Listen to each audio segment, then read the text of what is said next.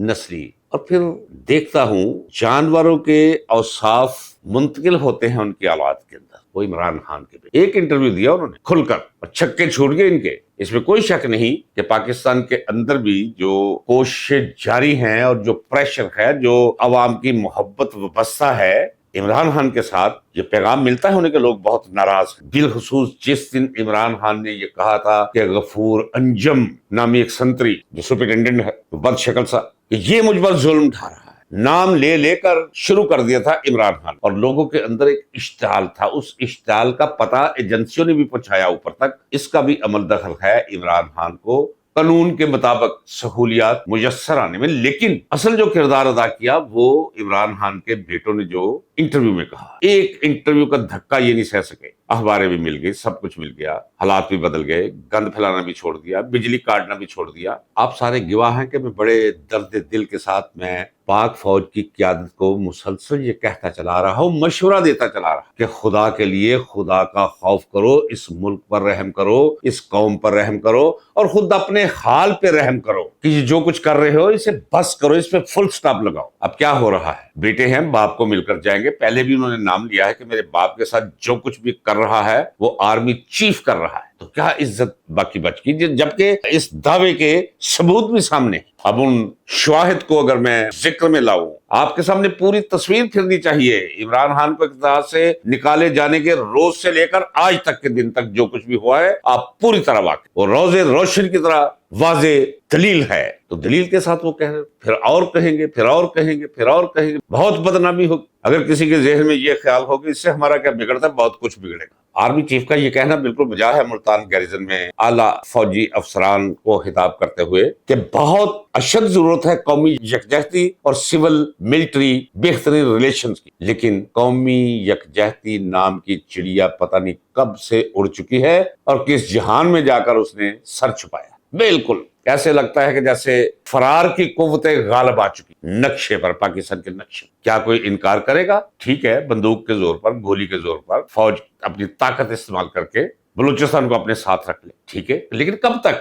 فرار چاہتے ہیں وہ، علیحدگی چاہتے ہیں، توڑ دینا چاہتے ہیں وہ پاکستان کو۔ بھائی میں آپ کو پکچر دکھا رہا ہوں، میں کون سا جرم کر رہا ہوں؟ مجھے دوست کہتے ہیں کہ باز آ جا کرو، ایسے نہ۔ بابا میں اپنے گھر کی دیواریں ڈھہتے ہوئے دیکھتا ہوں اور میں یہ نہ کہوں، بنیادیں بیٹھتے ہوئے دیکھتا ہوں اور میں یہ نہ کہوں کہ بنیادیں بیٹھ رہی ہیں، دیواریں گرنے کو ہیں۔ بھائی گھر ہے میرا یہ۔ اسی طرح کے پی کے کیا ہوا آج کیا کوئی دن ایسا نہیں جاتا، خبریں چھپائی جاتی ہیں۔ ناظرین اکرام، میں آپ کو دیانتداری سے کہتا، بار بار مجھے کہنا، جس کا جی کرے یقین کرے، جس کا جی کرے یقین نہ کرے، کوئی روز ایسا نہیں گزرتا جب کے پی کے اندر مسلح گروہ فوج اور پولیس اور سرکاری دفاتر پر حملہ آور نہیں ہوتے، جہاں موقع پاتے ہیں حملہ کر دیتے۔ آج پھر چوکی ایک اڑا کے رکھ دیا، وہ دیکھ لیا آپ نے ٹی وی پر، چھت ٹوٹ گیا، دیواریں گر گئی، فرنیچر ٹوٹ گیا، اب بیڑا غرق ہوا پڑا ہے روزانہ کی بنیاد۔ تو کہاں گئی قومی یکجہتی؟ رہی بات جنرل آصف منی صاحب کی، قومی یکجہتی کی ضرورت ہے، میں دیانتداری سے کہتا ہوں، پاکستانی کی حیثیت سے کہتا ہوں۔ آپ کو یاد ہے کہ میں نے آج سے